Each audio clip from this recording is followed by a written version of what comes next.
पढ़ते हैं। पास्टर साहब बड़े दुखी लगे और उन्होंने आकर जो परिस्थिति चल रही है उसके बारे में चिंता जताई।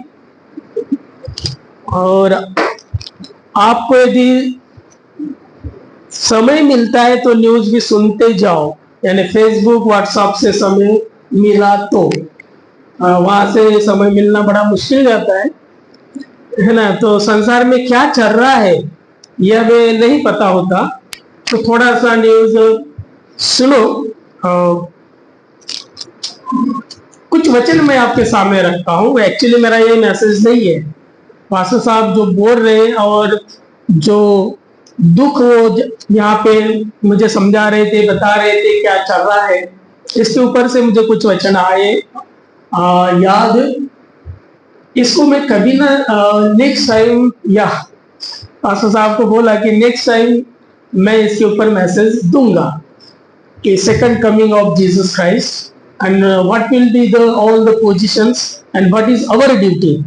हमारा क्या कर्तव्य है, प्रभु यीशु मसीह आना ही है और आने के पहले क्या होगा और मसीह लोगों का क्या कर्तव्य है। ये 3-4 सवाल के जवाब मैं आपके सामने रखने की कोशिश करूंगा, बट आज नहीं। लेकिन कुछ वचन आपके सामने रखता हूं। एक बार प्रभु यीशु मसीह पहाड़ी के ऊपर बैठे, चले उनके साथ थे, नीचे बैठे और फिर वो उनको बोलने लगे। तब उनको एक सवाल पूछा गया, वो सवाल मैं आपके सामने रखता हूं। चेलों ने यीशु को पूछा हुआ सवाल, ठीक है। वो कहां पे है, कहां पे है, बहुत जगह पे है, लेकिन मत्ती रचित सुसमाचार 24वें अध्याय में और 3रे वचन में इस प्रकार से लिखा है, और जब वह जैतून पहाड़ पर बैठा था तो चेलों ने अलग उसके पास आकर कहा, हमसे कहा कि ये बातें कब होगी और तेरे आने का और जगत के अंत का चिन्ह क्या होगा। यही सवाल है ना, तो यही सवाल का उत्तर हमें चाहिए नहीं। यही सवाल का उत्तर प्रभु यीशु मसीह ने यहाँ पे दिया है। मैं सिर्फ कुछ वचन आपके सामने पढ़ के बताता हूँ और इसके ऊपर फिर बाद में मैं आपको मैसेज दूंगा, यानी जानकारी दूंगा। वो कहते हैं इसके उत्तर में, यीशु ने उनको उत्तर दिया, सावधान रहो, कोई तुम्हें न भरमाए, क्योंकि बहुत से होंगे और जो मेरे नाम से आकर कहेंगे मैं मसीह हूं और बहुतों को भरमाएंगे। नंबर 1। फिर दूसरी बात कहते हो, तुम लड़ाइयां और लड़ाइयों की चर्चा सुनोगे तो देखो घबरा नहीं जाना, क्योंकि इनका होना अवश्य है, परंतु उस समय अंत न होगा। ये लड़ाइयां होती जाएगी, ये होते रहेगा, अंत नहीं होगा। फिर आगे लिखते हैं वो, तुम लड़ाइयां, क्योंकि जाति पर जाति, राज्य पर राज्य चढ़ाई करेगा और जगह जगह अकाल पड़ेंगे और भूडोल होंगे। चिन्ह बता रहे, ये सब बातें पीड़ाओं का आरंभ है, तब वे क्लेश दिलाने के लिए तुम्हें पकड़ लेंगे, तुम्हें मार डालेंगे। मेरे नाम के कारण सब जातियां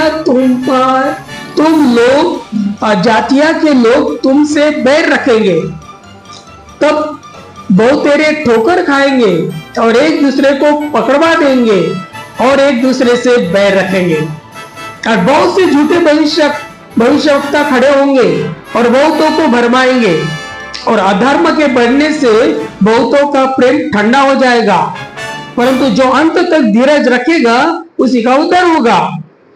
अब पास्टर साहब ने जो वचन बोला था, अभी बैठे बैठे मुझे और यहाँ खड़े होकर बैठकर, वो वचन ये है 14वां नंबर, और राज्य का सुसमाचार, यानी प्रभु यीशु मसीह के राज्य का सुसमाचार, स्वर्गीय राज्य का सुसमाचार सारे जगत में प्रचार किया जाएगा। कहां प्रचार किया जाएगा? सारे जगत में प्रचार किया जाएगा। आपको पता नहीं होगा, डेली लाखों लोग प्रभु में आ रहे हैं, लाखों लोग आ रहे हैं। हाँ, ये बात सही है, बहुत सारे लोग जेल में जा रहे हैं, बहुत सारे लोगों को सताव भी हो रहा है, but that is written in the Bible. और उतने ही डबल लोगों में आ रहे। ये कभी नहीं सोचना शैतान सोया हुआ नहीं है, वो जगह है, वो भी टेक्नोलॉजी इस्तेमाल करता है। सबसे पहले तो टेक्नोलॉजी हमारे पास ही दिया उसने, हर एक के पास मोबाइल है। क्या कल से फेंक देंगे मोबाइल? कोई नहीं फेंकेगा, और वो उसी की चाल है, उसी का हथियार है। समय भी आपका किल करेगा, गलत आदतें भी लगाएगा, और एग्जाम में भी फेल करेगा, क्योंकि समय आप उधर ही देंगे तो आप पढ़ाई कैसे करेंगे? प्रार्थना से आप पास नहीं होते, गलत है वो। पास्टर साहब प्रार्थना करो, कल मेरा पेपर है, और फिर साल में क्या किया तुमने? प्रार्थना से यदि पास होंगे तो फिर डेली आपके घर में प्रार्थना ही रखते जाएंगे। तो ये जो मोबाइल है, ये आपका समय चुराता है, और ये शैतान ने दी हुई एक ट्रैक्ट है, एक ट्रिक है उसकी। यहाँ पे ऐसा लिखा है, सारे जगत में प्रचार किया जाएगा कि सब जातियों पर शब्द देखो, ये यहाँ पे सब जातियों पर गवाही हो, यानी मसीह लोग सब जातियों के लिए गवाही बनेंगे। और फिर लिखा है वहां पे, तब अंत होगा, तब तक अंत नहीं होगा। लेकिन कुछ बातें हमें भी ख्याल रखना है, थोड़ी थोड़ी बातें। बोल जोर से। हाँ, तब अंत होगा, लेकिन उसके पहले क्या लिखा हुआ है? वहाँ लिखा हुआ है, सारी दुनिया में सुसमाचार सुनाया जाएगा, सारे संसार को सुसमाचार सुनाया जाएगा। कौन? पीटर। कौन आएगा? थोमा। कौन आएगा? लूक। कौन आएगा? मत्तई। कौन आएगा? मार्क। बर्थमेल। कौन आएगा? पौलुस, तिमोथी, टाइटस।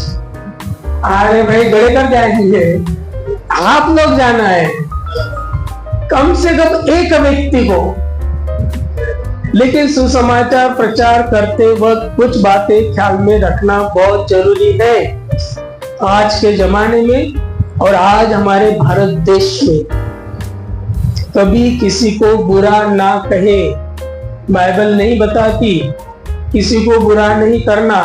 हम सुसमाचार प्रचार करने वाले हैं, कुसमाचार नहीं। सुसमाचार, कुसमाचार किसी के भी देवी देवता के विषय में तो बिल्कुल ही नहीं बोलना है, किसी को भी दोष नहीं लगाना है। और हमारी भक्ति हमारे आत्मिक उन्नति के लिए होना चाहिए, ना कि और किसी को तकलीफ देने के लिए भी ना होनी चाहिए। कुछ बात समझ में आ रही क्या? एक उदाहरण याद आ रहा, बता ही देता हूं। एलिया था, एलिया और बाल देवता के बहुत सारे 450 प्रॉफिट थे। एलिया कहता है, मैं अकेला हूं, अल्लाह आप सब 2 वेदी बना दी, और बहुत दिन भर वो बुला रहे। जिसको बाइबल पढ़ते हैं उनको पता चल रहा है, बहुत दिन भर इसके ऊपर एक मेरे पास दिन भरे का सेमिनार है सिर्फ एलिया के ऊपर। वो कहता है, सोया होगा, तुम जोर से चिल्लाओ, और फिर कुछ नहीं होता। और फिर वो सिर्फ कामली धीरे से परमेश्वर से प्रार्थना करता है। वहां पे लिखा ही है, उसने धीरे से कहा और प्रभु का सामर्थ्य उतर आया। आप अपनी भक्ति अपने लिए इस्तेमाल करिए, औरों के लिए नहीं। जब वो आपके अंदर आ जाएगा, वो भी आपके साथ भक्ति करेगा। कुछ बात समझ में आ रही क्या? नहीं तो फिर सताव, अननेसेसरी सताव होना भी है, और प्रभु के लिए सताव ये 2 प्रकार है। यूहन्ना बताता है कि कुछ लोग जानबूझ के आबेल मुझे मार। अब हाबिल मुझे मार हमें नहीं करना है, हमें सिर्फ मसीह को प्रकट करना है। मैं ये बोल रहा था पास साहब को कि एक ही रास्ता है हमारे जीवन से यीशु मसीह को प्रकट करना। यीशु कैसा था? प्रेमी था, सहनशील था, मदद करने वाला था, चिन्ह चमत्कार करने वाला था, लोगों की भलाई करता था, कभी गलत बात बोली नहीं, लोगों के लिए प्रार्थना करता था, सताने वाले को भी वो प्रार्थना करता था, हे पिता इन्हें तू माफ कर, क्योंकि ये क्या करते नहीं जानते। हमारा स्वभाव ऐसा होना चाहिए, तो लोग आपको सताएंगे नहीं, लोग आपके साथ जुड़ जाएंगे। Fun, food, fellowship, worship. Fun, food, fellowship, worship. हम करते उल्टा, वर्शिप, फेलोशिप, फूड, मन फन, तो वो उल्टा हो जाता। लोगों को पहले जीतो, उनके साथ रहो, उनके सुख दुख में काम करो, पहले अच्छे पड़ोसी बनो, पहले अच्छे उनको हेल्प करने वाले बनो, उनके जरूरतों में मदद करो, फिर वो आपको इतने कायल हो जाएंगे, फिर बोलेंगे आप इतना अच्छा क्यों रहते सुनील सर। फिर ये कहेंगे यीशु मुझे ये करने को लगा था। एक बार मदर टेरेसा को पूछा गया कि आप ऐसी सेवा कैसे कर सकते हो, इतना बास आ रहा है। मेरा ख्याल है नवजोत सिंधु की बात है, वो नहीं क्या क्रिकेटर, वो गया था मिलने, तो बहुत स्मेल आ रहा था, वो दूर बैठा रहा, और फिर जैसा उसका काम खत्म होने के बाद मदर टेरेसा उसे मिली, तो उसने पूछा कि भाई ऐसा काम कैसे कर सकते हो आप।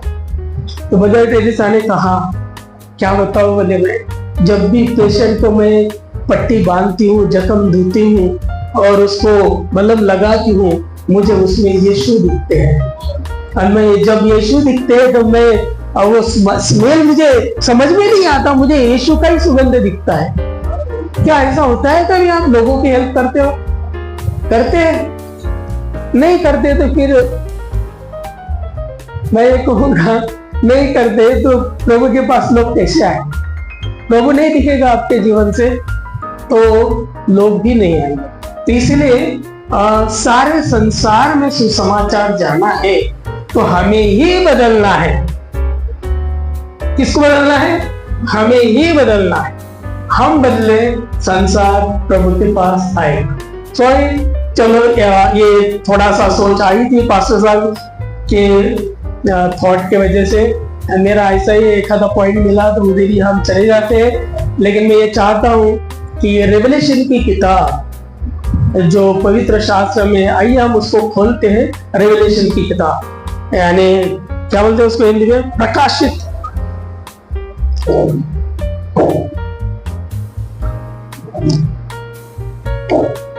इसका पहला ही अध्याय,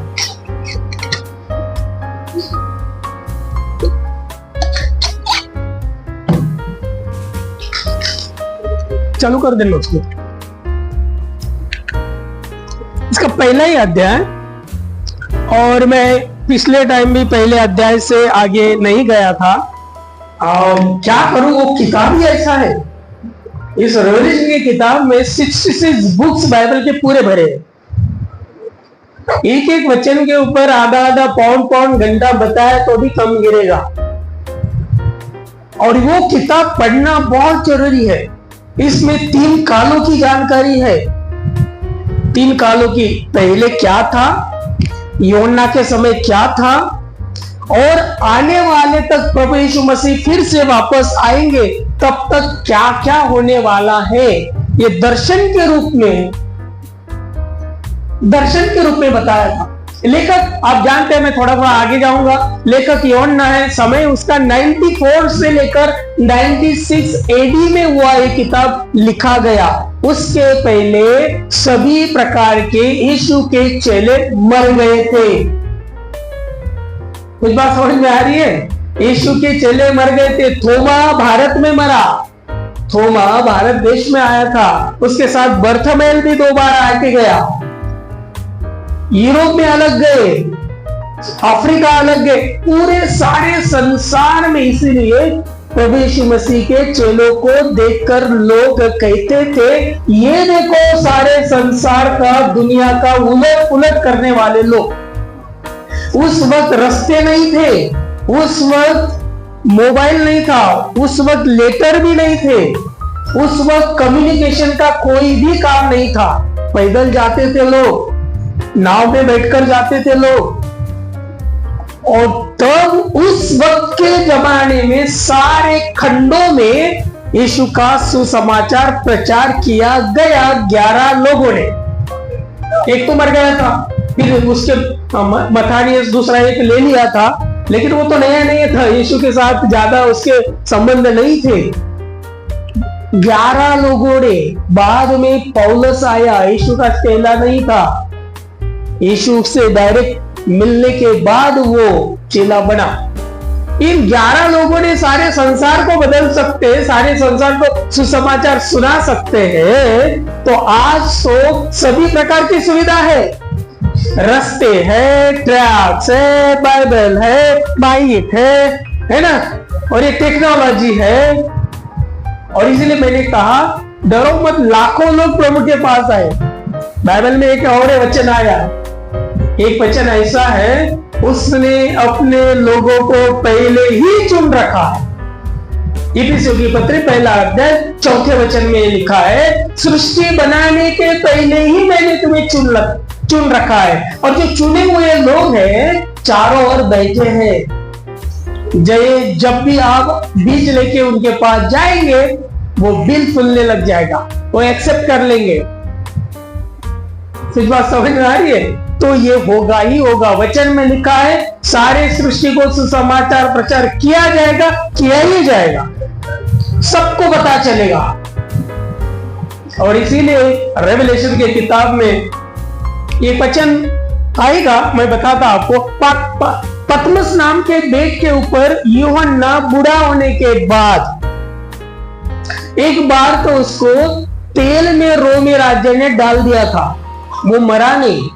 और मरा नहीं तो इतना ये चमत्कार के वजह से बहुत सारे लोग उसके पीछे आने लगे, उसका वचन सुनने लगे, और इसका पावरफुल प्रचार चालू हो गया, इसका यूहन्ना का। तो फिर अब क्या करें, ये तो मरता भी नहीं, तेल में भी डाला इसको उबालते हुए, फिर भी नहीं मरा। इसलिए उसको शिक्षा दी गई, ऐसे जगह भेजो जहां पे कोई इंसान ही नहीं दिखेगा, इसको प्रचार करेगा ये। इसलिए ये बेट के ऊपर था, वो वहां पे कोई आदमी नहीं, कोई इंसान नहीं, कोई जीव नहीं, ऐसे जगह पे इसको शिक्षा करके भेज दिया था ताकि ये प्रचार ना करे। फिर भी उसने प्रचार किया। आप बोलेंगे कैसा? आज मैं उसी का तो बात बता रहा हूं आपको। यूहन्ना ने लिखी हुई बातें मैं आपको बता रहा हूं, इसका मतलब यूहन्ना आज भी प्रचार कर रहा है। चाहे आप टापू पे रखो, चाहे आप कहीं भी रखो, प्रभु का वचन वहां बंधा नहीं रहेगा, वो सारे संसार में फैलेगा ही। यहाँ पे हम देखते हैं अध्याय 1 से 3 7 कलीसियाओं को संदेश है। ये 7 कलीसिया सभी कलीसियाओं काल का प्रतीक है। ये 7 कलीसिया यीशु के चेलों ने बांधी थी, उसमें से कुछ कलीसिया पौलुस ने बांधी, लेकिन बहुत सारी कलीसिया ये जो 11 चेले थे उन्होंने बांधी थी।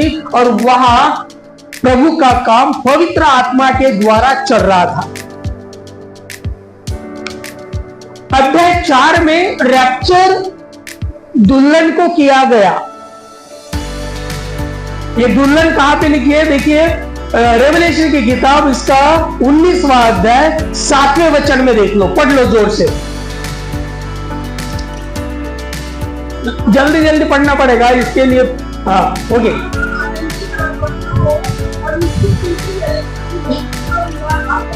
मेमने का विवाह आ पहुंचा है, उसके दुल्हन ने अपने आप को तैयार कर लिया है। अब कभी भी देखा होगा आपने, दुल्हन कभी खुद तैयार नहीं होती, होती ना? किसी से शादी हो गई, उसको खुद तैयार हुई आप? अब ब्यूटी पार्लर लाया, ये लाया, वो लाया, तो अपन तो बैठे रहते। यहाँ उल्टा ही लिखा है, यहाँ पे ऐसा लिखा है मेमना दूल्हा आएगा और उसकी शादी दुल्हन से होगी, वो दुल्हन खुद को तैयार कर रही है। You have to prepare yourself to meet your bridegroom. आपके दूल्हे को मिलने के लिए आपको ही तैयार होना है, और वो आपकी तैयारी आत्मिक रीति की तैयारी। यहाँ पे जो तैयार होगी वो दूल्हे के साथ जाएगी। 10 कुमारिका 5 गेल्या 5 राहिल्या। कुछ बात समझ में आ रही क्या? तो ये दुल्हन जो है ये 5 कुमारिका है। ये 5 कुमारिका वो है जिन्होंने खुद को तैयार किया है। जब दूल्हा आया, स्टोरी काय के लिए बताई? वो पैराबल से प्रभु यीशु मसीह ने जो पैराबल बताया है। फिर अध्याय 5 से लेकर 18 तक धरती के ऊपर पीड़ाओं का समय है, क्रोध है। ये किताब में परमेश्वर का क्रोध भी दिखेगा, प्यार भी दिखेगा और नई सृष्टि भी दिखेगी, स्वर्ग का आपको दर्शन भी होगा। इतना ही नहीं तो आपको जो उत्पत्ति की किताब में जीवन के फल को बंद कर दिया था वो भी खुला जाएगा। वो पेड़ का फल भी आप खाएंगे। ये सब इसी किताब में है।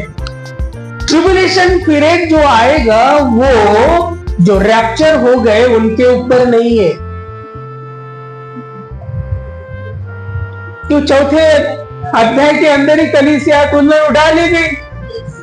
अभी देखो 7 साल का अकाल गिरा था, ठीक है, और सारे संसार परेशान था। यूसुफ वहां पे दूल्हा था। कल्पना कीजिए योसेफ ये यीशु की टाइप है, प्रभु यीशु मसीह की टाइप है। उसका पूरा जीवन देखिए, सब कुछ पुराने नियम में नया नियम की छाया है। जैसा पुराने नियम में हुआ उसी की छाया नए नियम में आ गई। यूसुफ ये यीशु का एक प्रतीक है। उसकी शादी हो गई किसके साथ?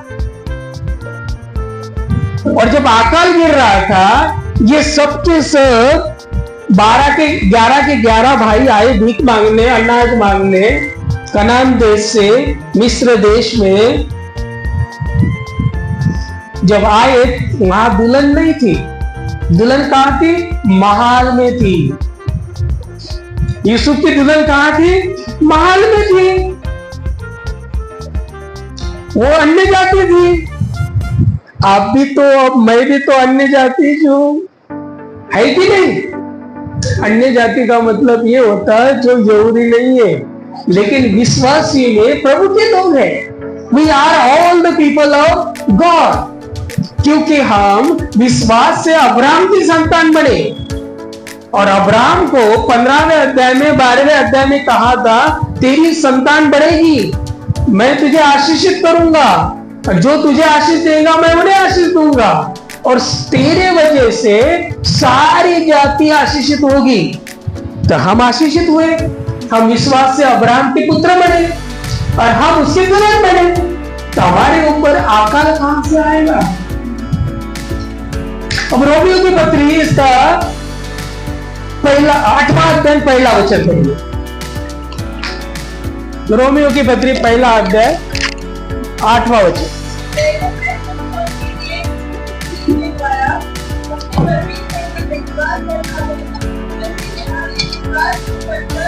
रोम 8:1 रोमियो की पत्री 8वां अध्याय 1 उसमें ऐसा लिखा है जो विश्वासी है, जो प्रभु के लोग हैं, उनके दंड आज्ञा नहीं। पढ़ो पढ़ो।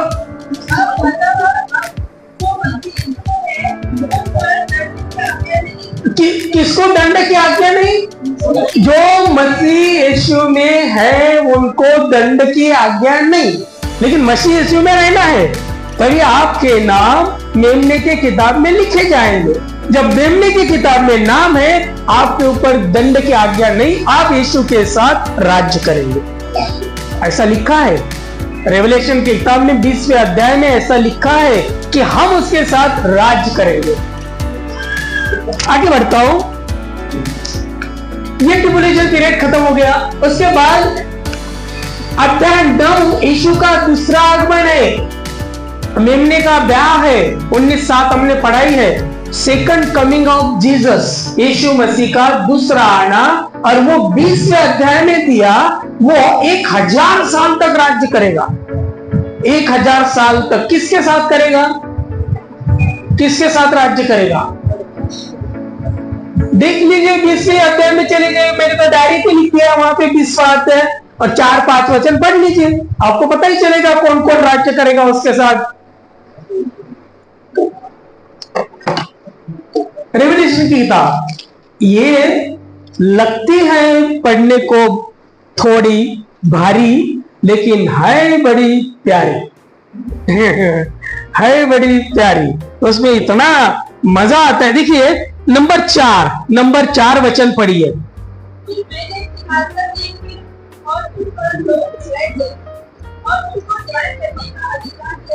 उसको माइक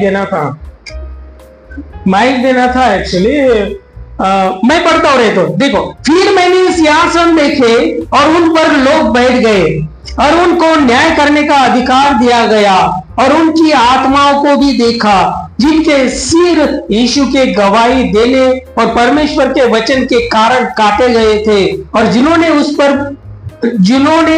न उस पशु की और न उसकी मूर्त की पूजा की थी और न उसकी छाप अपने माथे पर और हाथों पर ली थी, वे जीवित होकर मसीह के साथ 1000 वर्ष तक राज करेंगे, और जब तक ये 1000 वर्ष पूरे नहीं हुए तब तक शेष मरे हुए न जी उठेंगे। ये तो पहला पुनरुत्थान होगा। जो जी उठेंगे उनका न्याय होगा। वो न्याय कैसा होगा? फिर मत्ती 25 में जाना पड़ेगा।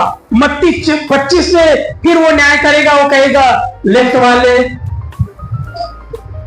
राइट वाले, और फिर वो बोलेगा मेंढरन शेंढर वगैरह, वो जो चित्र दिया है ना 25वां मत्ती 25 का, वो आपको पढ़ना पड़ेगा।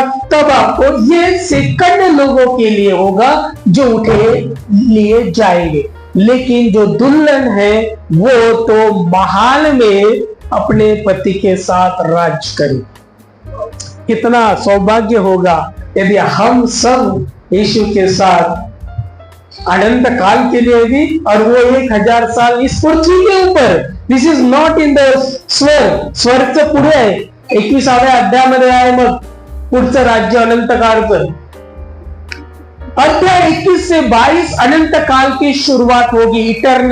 इटर्निटी अपन म्हणतो ना सार्वकालिक जीवन, वो फिर 21 और 22 में समझा दिया है। नई आकाश, नई सृष्टि, नई यरूशलेम, और ये वहां पे मैं लास्ट में एक चार्ट बताऊंगा आपको। उत्पत्ति के पहले 3 अध्याय में के निकाले हुए वचन और रेवलेशन के या प्रकाशित वाक्य के आखिरी के 3 अध्याय में से निकाले हुए वचन, यदि आप उसको पढ़ेंगे तो ये इतना ताज्जुब लगेगा। उधर में पेड़ के हाथ में लगाने दे रहे जीवन के पेड़ को, और इधर में लिखा है पेड़ का वो खुला किया जाएगा, कोई भी खा सकता है जीवन का पेड़ का फल। इधर में अंधकार के लिए लाइट के लिए सूरज बनाया, ऐसा लिखा रहेगा, लेकिन रेवलेशन की किताब में लिखा वहां प्रकाश की कोई जरूरत नहीं रहेगी, क्योंकि हम परमेश्वर का ही प्रकाश देखते रहेंगे, क्योंकि गॉड इज लाइट, परमेश्वर प्रकाश है। आपने बाइबल में बहुत जगह देखा होगा। एक बार मुझे याद आ रहा, मूसा 40 दिन तक परमेश्वर के साथ था। जब वो उतरा तो इतना चमक उसमें से निकल रही थी तो लोग उसका प्रकाश देखकर बेहोश हो रहे थे। तो वहां सूरज की क्या जरूरत पड़ेगी फिर? तो इतना उसका कैलकुलेशन मैंने तुलनात्मक ये करके एक चार्ट बनाया, बाद में दिखेंगे। फिर हम है अभी प्रकाशित वाक्य पहला अध्याय में, आगे नहीं बढ़ना।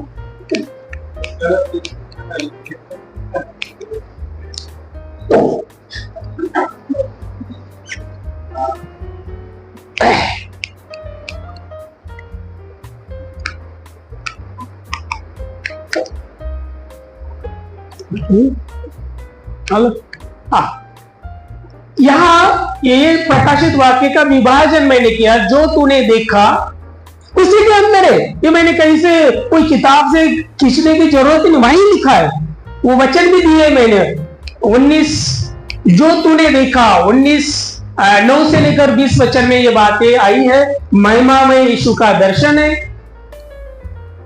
लेखक यूहन्ना की नियुक्ति की, फिर दूसरा विभाजन हिस्सा है जो अभी यानी यूहन्ना के कार्यकाल में 1 से 3 अध्याय में वो बातें आपको दिखती है।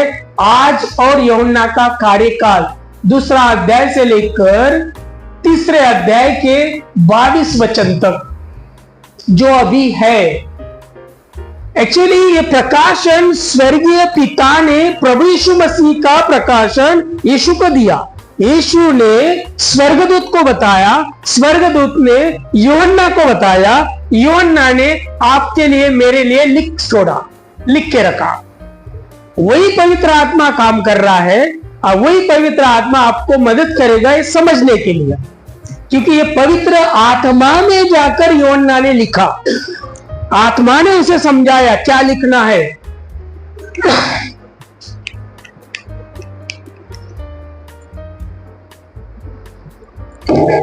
कोई तो भी उन वचनों को पढ़ेंगे हम। 19-20। इसलिए जो बातें तुमने देखी है और जो बातें हो रही है और जो बातें इसके बाद होने वाली है, उन सब को लिख ले, अर्थात उन 7 तारों का भी जिन्हें तूने मेरे दाहिने हाथ में देखा था, और उन 7 सोने की गिफ्टों को भेद के साथ सारे 7 कलीसियाओं के दूत है, और वे 7 कलीसियाएं हैं। अभी यहाँ पे क्लियर करते हैं यूहन्ना को कि तूने जो यीशु मसीह का दर्शन देखा, उस दर्शन में उसने देखा, वो दर्शन दिखेगा आपको। प्रभु यीशु मसीह का दर्शन 12वें वचन से लेकर 14वें वचन तक है, और उस वचन की ही क्लाइमेक्स आपको 20वें वचन में दिख रहा है कि जो तूने मुझे देखा, कैसा देखा था? देखिए 12वें वचन में पढ़िए, 12वां वचन। मैंने उसे जो मुझसे बोल रहा था, ये बोल रहा था कि तू लिख, कलीसिया को लिख और उनको इस प्रकार से लिख के रख। 9वें वचन में देखो, मैं यूहन्ना जो तुम्हारा भाई और यीशु के क्लेश और राज्य और धीरज में तुम्हारा सहभागी हूँ, परमेश्वर के वचन और यीशु की गवाही के कारण पतमुस नाम बेट पे था कि मैं प्रभु के दिन आत्मा में आ गया और अपने पीछे तुरही सा बड़ा शब्द कहते हुए सुना, जो कुछ तू देखता है उसे पुस्तक में लिखकर 7 कलीसिया के पास भेज दे, अर्थात फिर कलीसिया के नाम। और ये जो आवाज आ रही, तब यूहन्ना पीछे मुड़ के देखने लगा, अरे कौन बोल रहा है मुझसे? अभी पढ़िए वो 12वें वचन से। कौन बोल रहा है मुझसे? हाँ। तब मैंने उसे जो मुझसे बोल रहा था देखने के लिए अपना मुंह फेरा, और पीछे घूमकर मैंने सोने की 7 टीटें देखी, और उन टीटों के बीच में मनुष्य के पुत्र सदृश एक पुरुष जो देखा, जो पांव तक का वस्त्र पहने और छाती पर सोने का पटुका बांधे हुए था। उसके सिर और बाल श्वेत और स्वर्ण पाले के समान उज्जवल थे, और उनकी आंखें आग की ज्वाला के समान थी। उसके पांव उत्तम पीतल के समान थे, जो मानो भट्टी में तपाया गया हो, और उसका शब्द बहुत जल के शब्द के समान था। वह अपने दाहिने हाथ में 7 तारे लिए हुए था, और उसके मुख से तेज दोधारी तलवार निकलती थी। उसका मुंह ऐसा प्रज्वलित था जैसे सूर्य कड़ी धूप के समान चमकता है। जब मैंने उसे देखा तो उसके पैरों में मुर्दा सा गिर पड़ा। उसने मुझ पर अपना दाहिना हाथ रखकर कहा, मत डर, मैं प्रथम और अंतिम और जीता हूँ। मैं मर गया था और अब देख मैं युगानुयुग जीवता हूँ, और मनुष्य और अधोलोक की कुंजियां मेरे ही पास है। ये प्रभु यीशु मसीह यूहन्ना से बातचीत कर रहे हैं और स्वयं का ही वर्णन कर रहे हैं। मैं मर गया था, अभी जीवता हूँ, देख। और फिर यहाँ पे हमें प्रभु यीशु मसीह का रूप अलग तरीके से दिखता है। कनान देश में घूमते वक्त प्रभु यीशु मसीह ऐसे नहीं दिख रहे थे। आपको याद है? पतरस, यूहन्ना, याकूब, एक बार पहाड़ी के ऊपर यीशु थे और उनका रूपांतर हुआ। लूका रचित सुसमाचार में हुआ है 16वां अध्याय होगा। तो वहां पे रूपांतर हुआ और ये देखने लगे, अरे ये कैसा, ये तो हमारे साथ मिट्टी में घूमने वाला है, ये तो इतना चकाकी, इतना प्रकाश। और उनके दोनों तरफ से एलिया और मूसा था। वैसा देखा जाए तो मूसा को कनान देश में जाने नहीं दिया प्रभु ने, वो तो मौत में मर गया। कुछ बात समझ में आई? लेकिन यह हम देखते हैं लूका रचित सुसमाचार में वो है, चेले देख रहे हैं कि यीशु के दोनों बाजू में मूसा भी है और एलिया भी है, यानी कनान में वो है। यहां हम देखते, आई एम सॉरी, ये जो जिसको समझ लो स्टडी चाहिए तो ये शॉर्टकट में एक फोटो निकाल लो। मैं यहाँ पे रुकने वाला नहीं हूं, मुझे यीशु का वर्णन आपको करना है, जो प्रभु यीशु मसीह ने स्वयं का वर्णन यूहन्ना को दिया।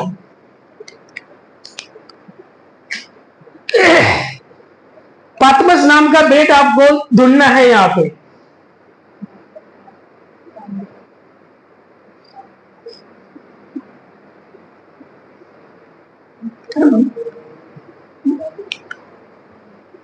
दूसरे इसमें दिखेगा, दिखे पतमस। यह है कनान देश।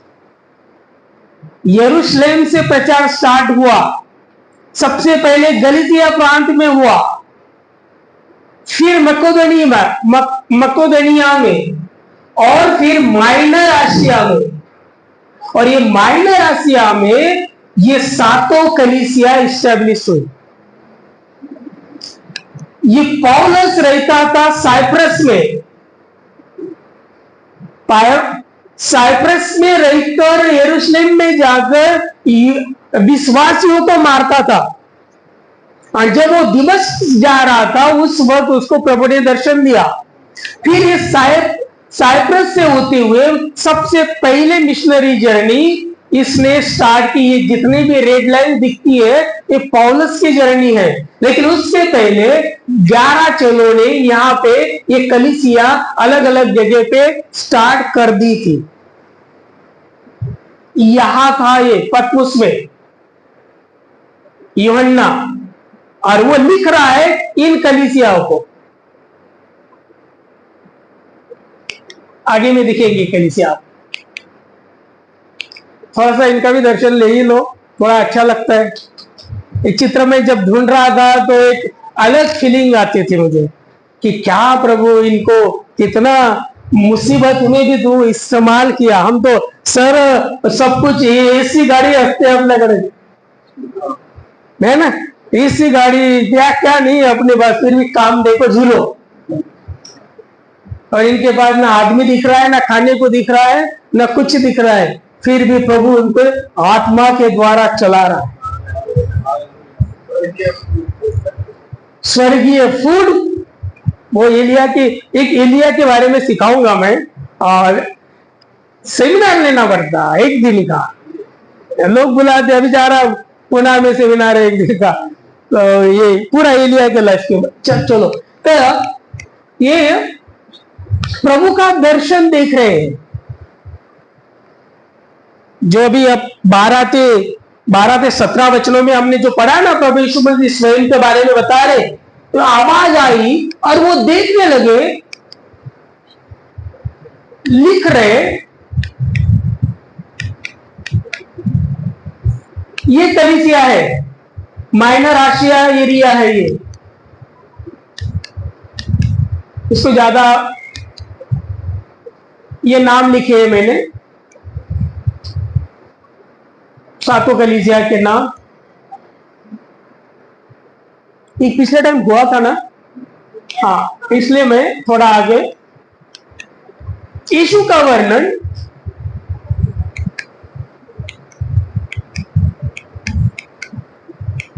हाँ इसमें लिया मैं।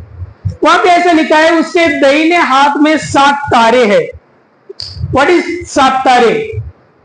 सोने की 7 दीवटों के बीच में घूमता है 20वां वचन। ये चित्र मुझे मिला। ये दीवट, what is the meaning of दीवट? 20वें वचन में क्या बताया? कलीसिया। कलीसिया, हाथ में 7 तारे कौन है? सेवक, दूत। ये थोड़ा ख्याल में रखना, बाद में इसका काम है। और प्रभु यीशु मसीह का दर्शन फिर इसने देखा।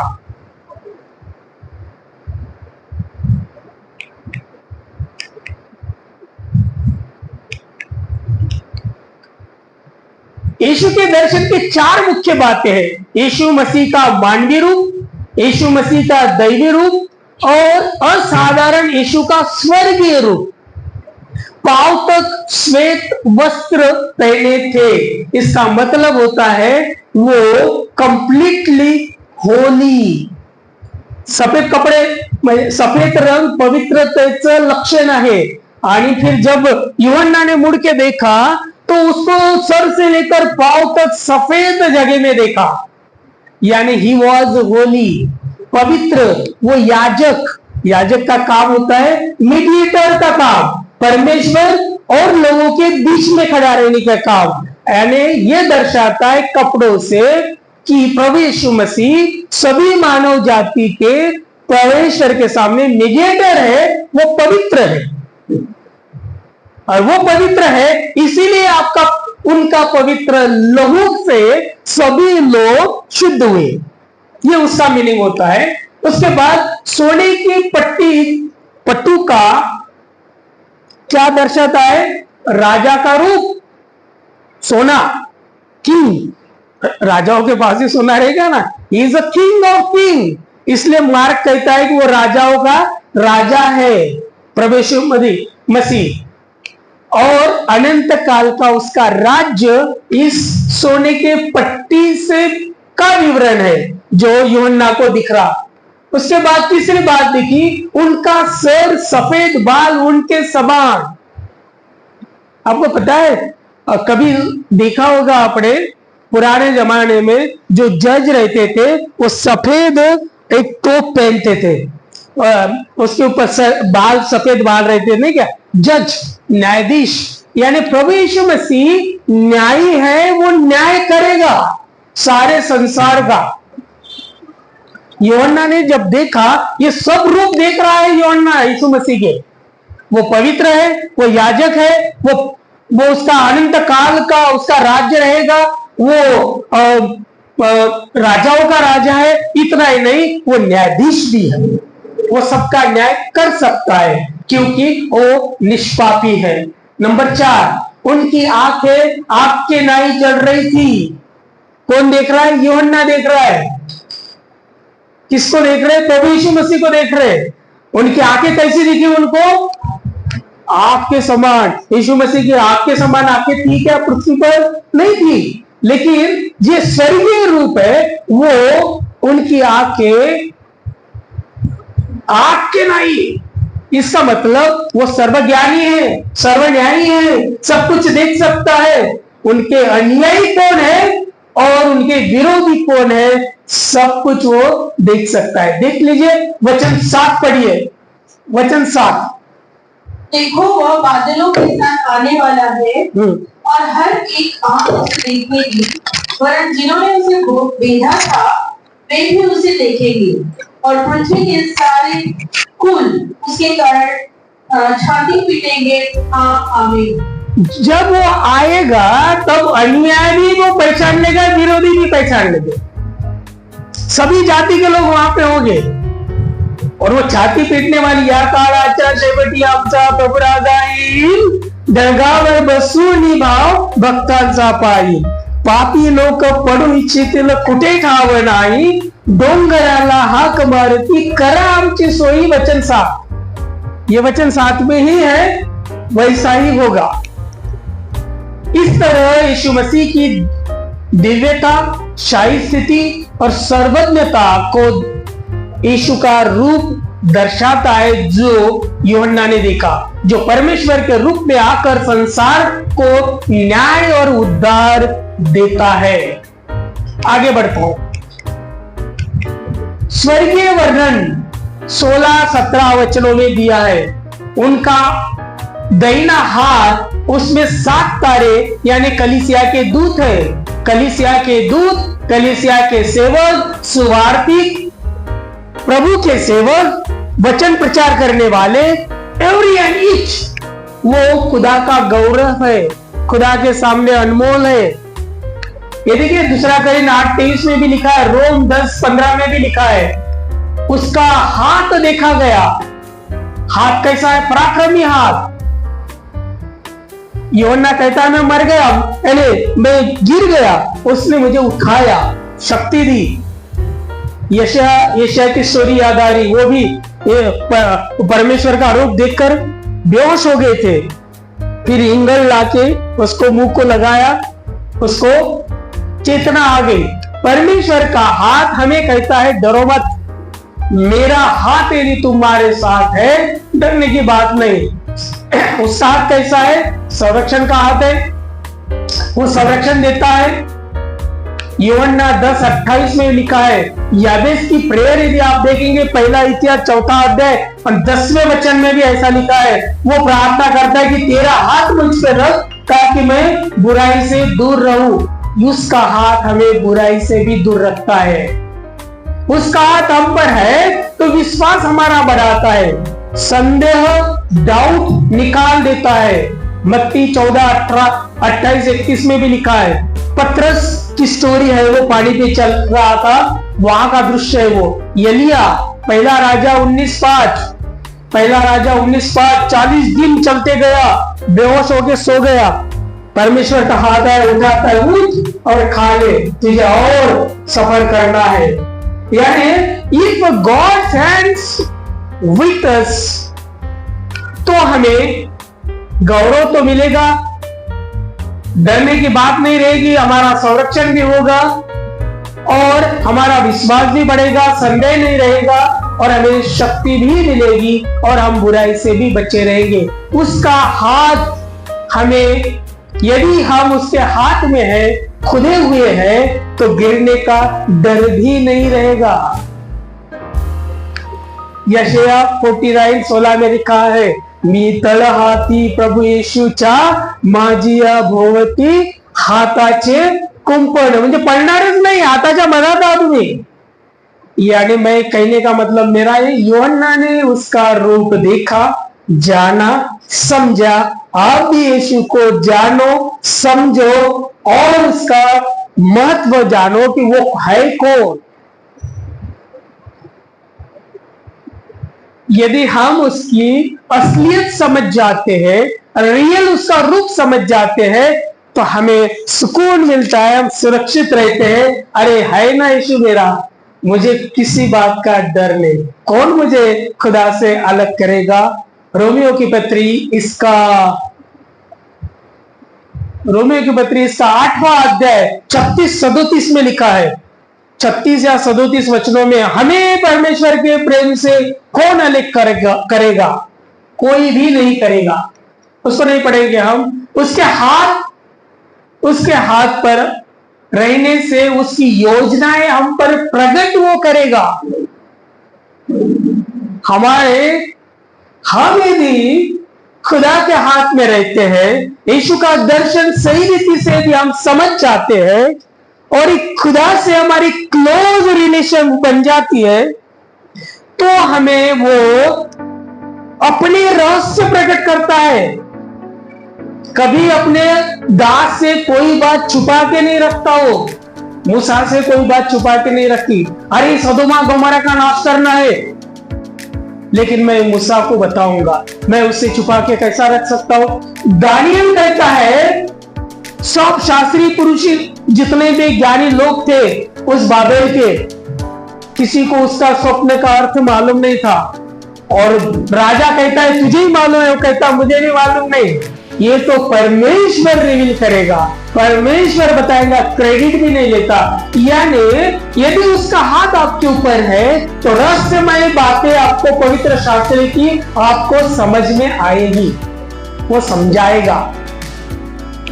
आगे चलता हूं। दिस इज, ये रूप मुझे दिखा है। आज भी मैं रेवलेशन का पहला अध्याय के आगे नहीं जा सकते क्योंकि समय बहुत ही रन होता है। ये रूप प्रभु यीशु मसीह का यूहन्ना ने देखा, कलीसिया में से फिरता है और कलीसिया में से यीशु मसीह घूम रहे हैं काय के लिए? सिंबल है, वहां पे सिंबॉलिक है। रेवलेशन की किताब रूपक है, सब रूपक रूपक। वो 7 दिवठोनी से घूमता है। दिवठणी ज्याच्यावर दिवा असतो, बरोबर है। और 20वें वचन में कहा लिखा है दिवठणी यानी कलीसिया। और फिर बोलता है हाथ में तारे, तारे यानी सेवक, दूत। यानी दिवठनी में तेल डालना पड़ता है कि नहीं पड़ता? प्रभु यीशु मसीह हर वक्त कलीसिया में घूमते रहते हैं पवित्र आत्मा के द्वारा, ताकि आपको पवित्र आत्मा का तेल मिलता रहे, आप आत्मिक रीति से सतेज रहे। ये उसका मतलब होता है। दूसरा चित्र मुझे मिला था, इस प्रकार से वो पात्मस नाम के बेट के ऊपर दर्शन पा रहे हैं यूहन्ना, यीशु का स्वर्गीय रूप। अच्छा, मैंने एक सवाल पूछा था, आपको पता है कि नहीं मालूम नहीं। यहाँ पे ऐसा लिखा है व्हाट इज फर्स्ट।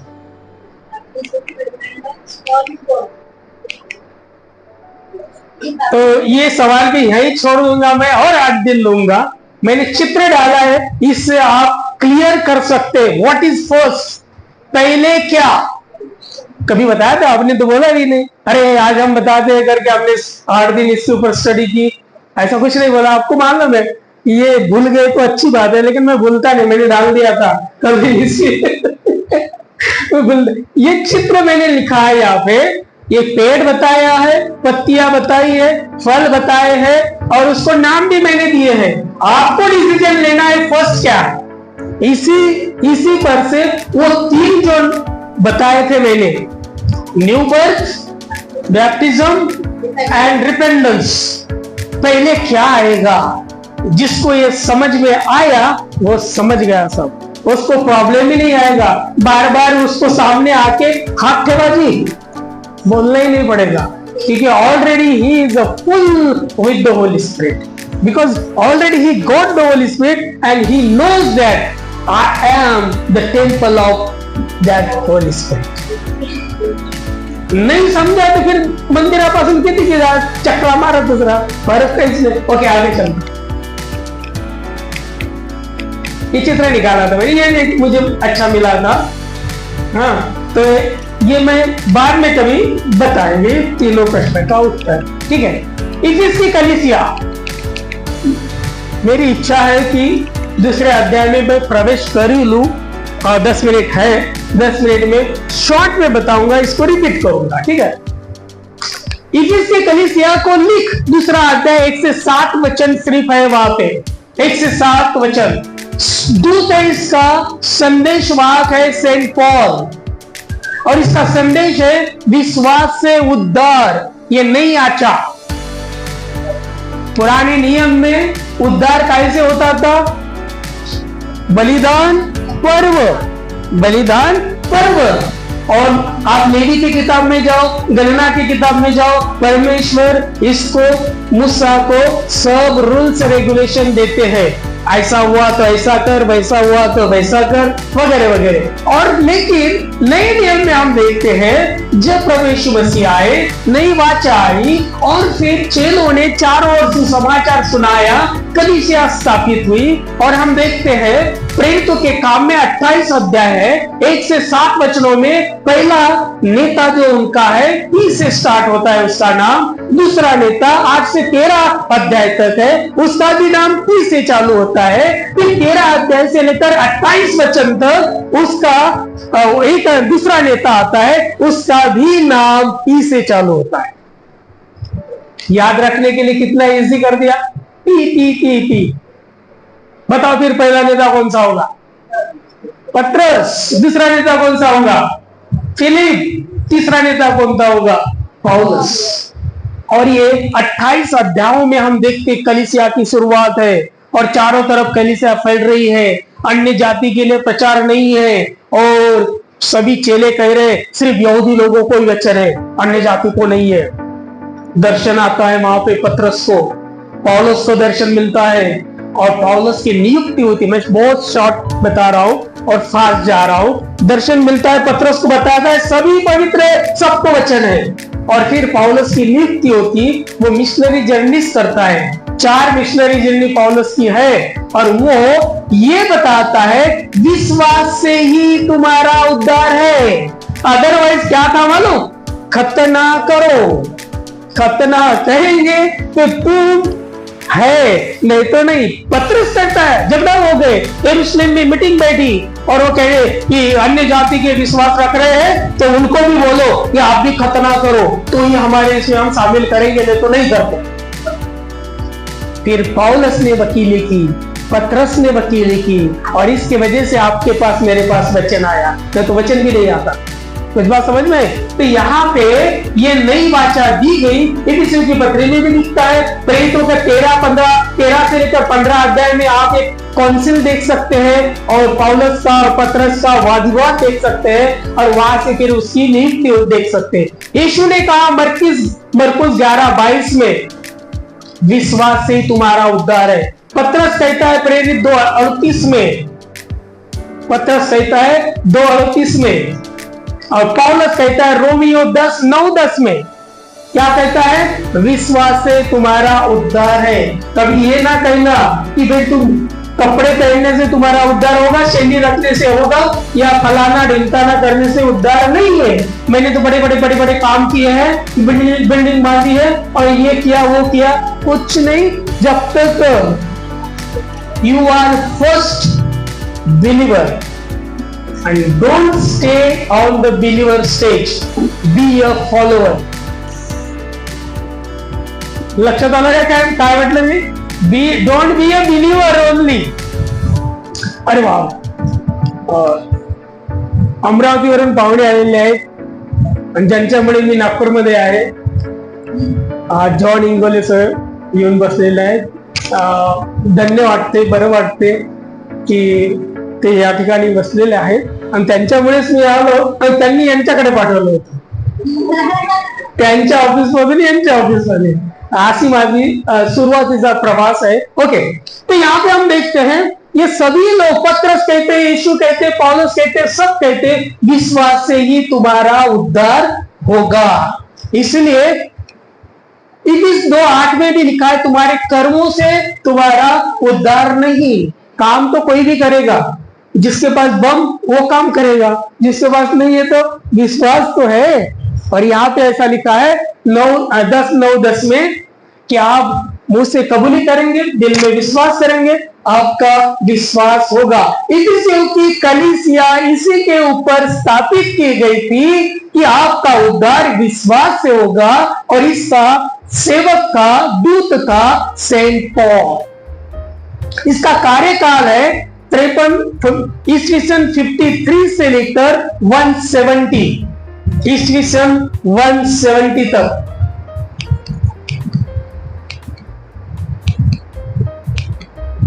छोटे छोटे चित्र मुझे मिले क्योंकि इफिसियों की पत्री लिख उस वक्त 2 अध्याय पहले वचनों में प्रभु यीशु मसीह का वर्णन इस प्रकार से दिया है जो 7 ड्यूटोनोमी में घूमता है, जिसके हाथ में 7 तारे हैं। वो ये बाद में दूसरे तीसरे कलीसिया में ये भी बात आती, मैं बाद में बताऊंगा। तो इस प्रकार से वर्णन यीशु का है, उसका चित्र ये मैंने लिया।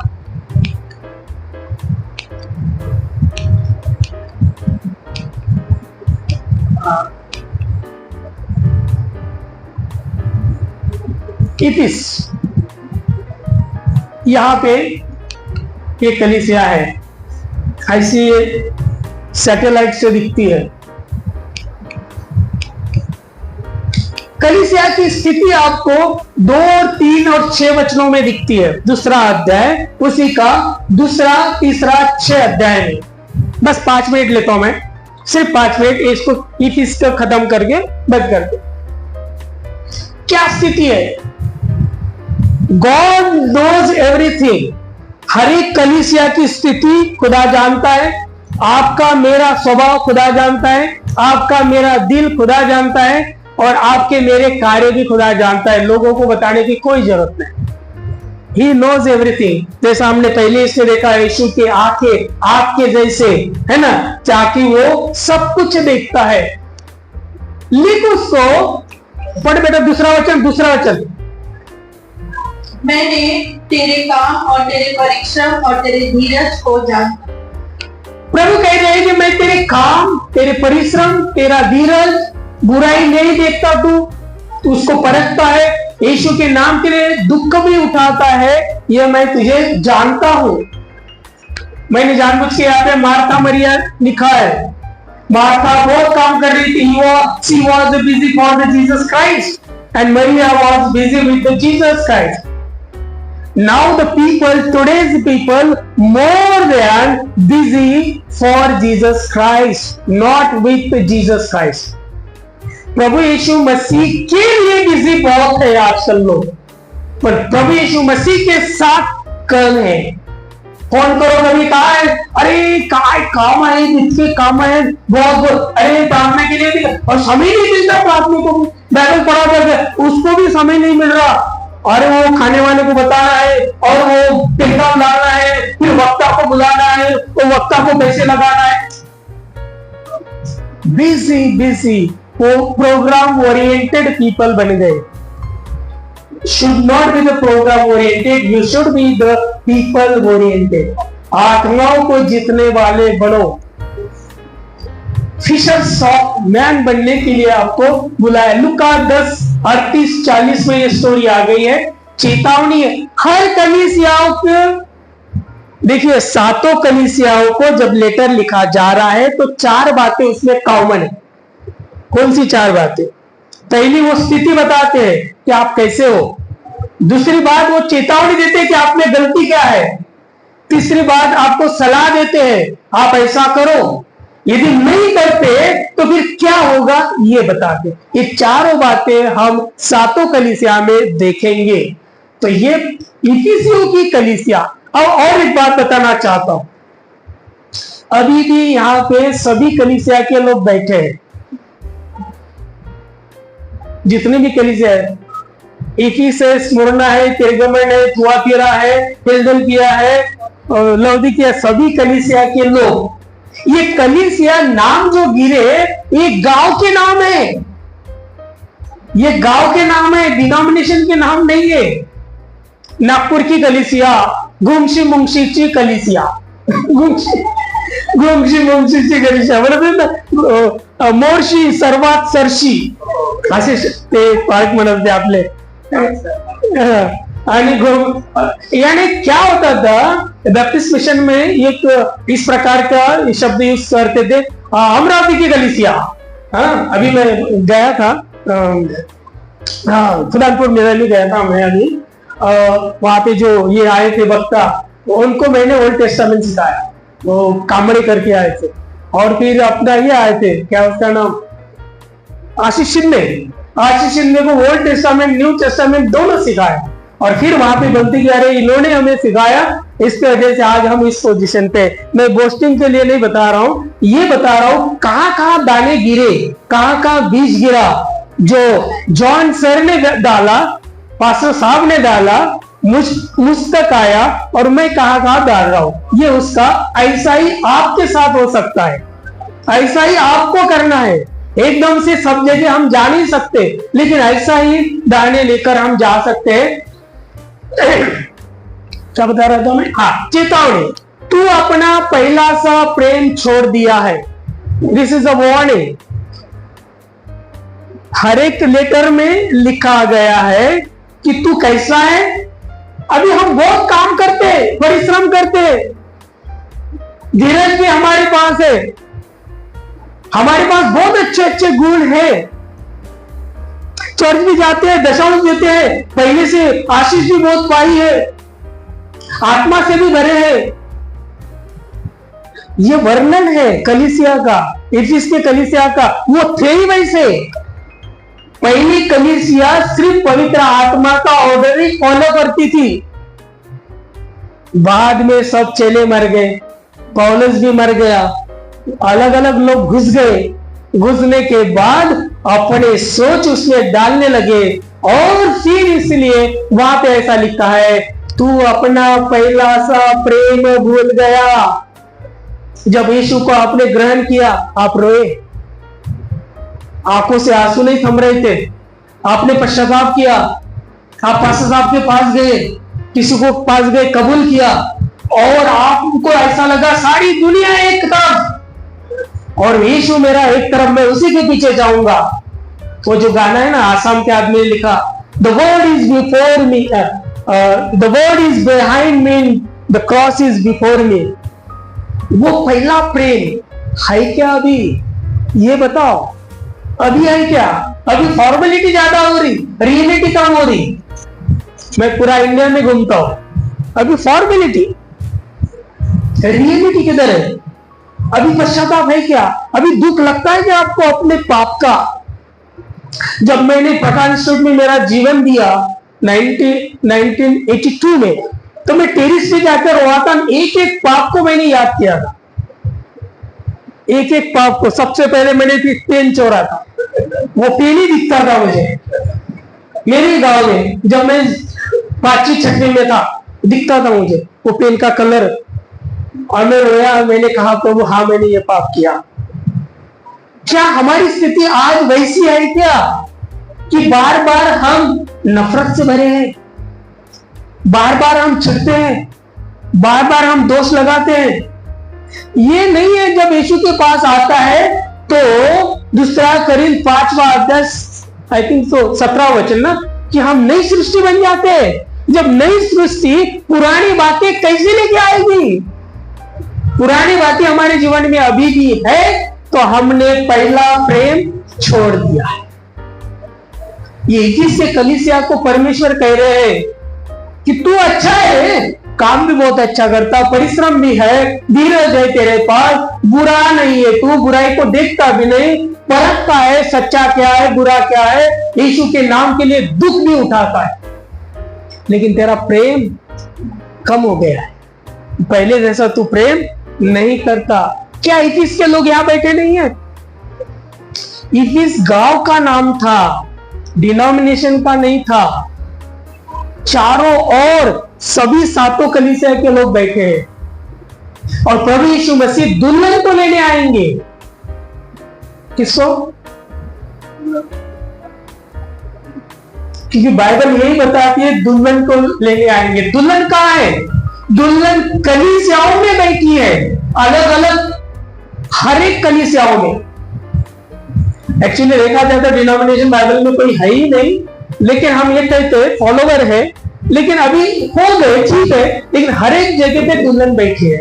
इसीलिए उदाहरण दिया है, जब वो आएगा, जब उठाए जाएंगे, बाजू में बैठा था चला गया, और ये दर्द होती भाई, दो की भी दर्द होते, ये गए। वो दुल्हन थी, वो दुल्हन थी इसलिए चली गई। जो दुल्हन नहीं थी वो बैठी है, वही चर्च में बैठी है जिस चर्च में वो दुल्हन बैठी थी। कुछ बात समझ आ रही है? डोक्याच्या वरून जात असेल तर जाऊ द्या, काही जास्त टेन्शन घेऊ नका। एवढं नक्की आहे कि तुम्हाला हमें पहला प्रेम को छोड़ना नहीं है, अदरवाइज हम यहीं रहेंगे और रैप्चर हो जाएगा।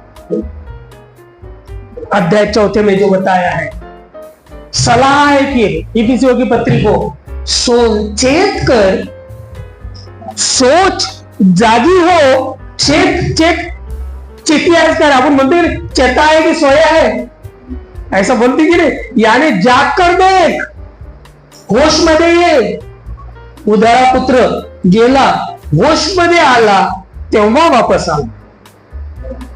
उसके ऊपर अलग कहानी हो जाएगी। चेक कर देख, जागी हो, सावध हो, आठवण कर, चेक कर दे तू कहां से गिरा, कब से तेरा प्रेम कम होने लगा, कब से धीरे धीरे उस प्रेम को तूने हल्का लेने लगा, कब तू बोलेगा चलता है, चलने दो, कुछ नहीं होता, प्रेजेंट वर्षिप खत्म होने के बाद जाएंगे। आज तो डॉक्टर कैसे, वो तो बहुत सिखाते रहते, जान दो, वो मजा नहीं आती उतनी, वो सिखा लिखना ही पड़ता। वो ये सोच जब आती है, हल्का जब हम वचन को लेते हैं, हमारा प्रेम कम होता है, इसलिए हल्का लेते हैं। है नहीं बात समझ में? नहीं तो हम हल्का नहीं लेते। रात के 1 बजे तक यदि आप फेसबुक देखते रहते हैं तो हमारा प्रेम कम हो गया है। क्योंकि हमने वो समय वचन पढ़ने को हम देते थे। हम 15-15, 20-20 अध्याय प्रकाश में रहते उस वक्त पढ़ते थे, रात का 1 कब बजा पता नहीं चलता था। लेकिन आज दूसरा दिन चालू होता फिर भी फेसबुक में आगे की रील क्या होगी यही देखते हैं। प्रेम कम हो गया, इसलिए चेक कर दे। और फिर सलाह क्या है? मन फिरा और पहले के समान काम कर। कितना सोपा काम बताया, यानी तुमने पहले काम किए हैं, पहले काम तुमने किए थे, नई बात नहीं है आपको। पहले आपने काम किए थे, आप फिर से जुड़ो पे जाओ, पहले स्टेप पे जाओ और चालू कर दो। लग्न झालं तेव्हा कसं वरून पाहत होते, आता कोण नाही पाहत। वही प्रेम यीशु मसीह भूला है, हम भूला नहीं। पहले प्रेम में इतना प्रेम रहता है कि हम अरे आले नहीं था अजून, कुछ दिन के बाद आले का प्रेम कम हो गया ना प्रेम कम। तो कहां प्रेम रहे, झगड़े होने है, बर्तन लगने वाले। हमें ये प्रेम करना है जो पहला पति पत्नी का पहले दिन से स्टार्ट से मंगनी से स्टार्ट होता है। हमारी मंगनी जब हमने विश्वास किया, जब हमने यीशु को जाना, जब हम यीशु को पहचाना, जब हमने समर्पण कर दिया, पश्चाताप हुआ और जब हमने पूरी रीति से हम बदल गए, हमारा नया जन्म हो गया और फिर हम यीशु को पहला पुढारी नाही, क्या बोलते अनसीन गेस्ट नाही म्हटलं। मला ते कधी मी कोणाच्या घरात गेलो की नाही असं वाटतं यांना लेक्चर द्यावं। या घराचा पाहुणा येशू आहे, unseen guest of this house. अरे भाई पाहुणा, अदृश्य पाहुणा। पाहुणा किती दिवस राहते? मी येतो तुमच्या घरी, राहायला लागतो 2 दिवस द्या, पहिल्या दिवशी मटन, दुसऱ्या दिवशी चिकन, मग आणखी काहीतरी, मग कधी जाते रे बाबा। पाहुणा कोण मत रखो, उसको बॉस बनाओ। या घराचा पुढारी येशू आहे। जब पुढारी येशू आहे तर सगळं काही मी त्याच्याच सल्ल्यानं करेन। I will do every and each thing, my house will be lead by Jesus Christ. ये सोच हमारी होनी चाहिए। इसीलिए यहाँ पे कहा है मन फिरा पहले के समान काम कर। नहीं करेगा तो क्या होगा? वार्निंग है यहाँ पे, चेतावनी, अन्यथा परिणाम देखो, स्थान से हटा दूंगा यानी मैंने जो तुझे आत्मा दिया है, प्रभु यीशु मसीह ने कहा मैं तुम्हें अनाथ में छोड़ूंगा, मैं जा रहा हूं, मैं तुम्हें एक सहायक दूंगा, वो मैं तुम्हारे साथ था, वो तुम्हारे अंदर रहेगा। यानी every and each who believe the Jesus Christ they got the holy spirit, और वो कहते हैं मैं उसको निकाल लूंगा। कुछ बात समझ में है? मैं स्थान से हटा दूंगा। वो जो दिया है, जो तारा वहां पे रखा है, जो पवित्र आत्मा वहां पे तेल जो डालते हैं दिउठनी में, जो तेल है मैं निकाल लूंगा। यानी तुझसे पवित्र आत्मा मैं निकाल लूंगा, जगह से निकाल लूंगा। यदि आप मन फिराते हो, पहले के समान काम करते हो, तो फिर आपको प्रतिफल भी है। हर एक कलीसिया का ये वर्णन मैंने लिखा है। ये इफिसियों की बात चल रही है। तो मैं तुम्हें जीवन के पेड़ में से फल खाने दूंगा जो स्वर्ग में है। यही लिखा है, 6वें वचन में लिखा है, 6वें वचन में ही वो लिखा है। और ये 22 से 2 में भी लिखा है, प्रकाशित वाक्य 22 का 2, प्रकाशित वाक्य 22 का 2 में उतना पढ़ेंगे। उस नगर की सड़क के बीचों बीच बहती थी नदी के इस पार और उस पार का वृक्ष था। उसमें 12 प्रकार के फल लगते थे और वह हर महीने फलता था, और उस वृक्ष के पत्तों से जाति जाति के लोग चंगे होते थे। अब इसके बारे में बहुत लंबा चौड़ा लेक्चर बनेगा, मैं सिर्फ इतना बताना चाहता हूँ। इफिसियों की पत्री को कह रहे हैं यदि आप मन फिराएंगे तो आपको जीवन का फल खाने को मिलेगा। ये दर्शन में देख रहा है यूहन्ना। 22वें अध्याय में नई आकाश, नई पृथ्वी, नया स्वर्ग, एवरीथिंग नया जीवन का फल भी देखेगा। और यहाँ पे 6वें वचन में ऐसा कहा, कलीसिया की पत्री को तुम यदि मन फिराओगे, पहले सा काम करोगे तो आपको जीवन के पेड़ में से फल खाने को मिलेगा। प्रभु आपको आशीष दे। आइए 2 शब्द की प्रार्थना करता हूं और कोशिश मैं करूंगा सभी 7 कलीसिया का पावर पॉइंट बन के तैयार है। उसके आगे भी गया हूं मैं, 4, 5, 10 अध्याय तक गया, आगे के अध्याय भी है, बट धीरे धीरे वो होगा। तो जैसा समय मिलेगा वैसा हम करते जाएंगे। स्वर्गीय पिता, हम तुझे धन्यवाद देते हैं, तेरे नाम को ऊंचा उठाते प्रभु। तू कोई भी बात छुपा के रखता नहीं।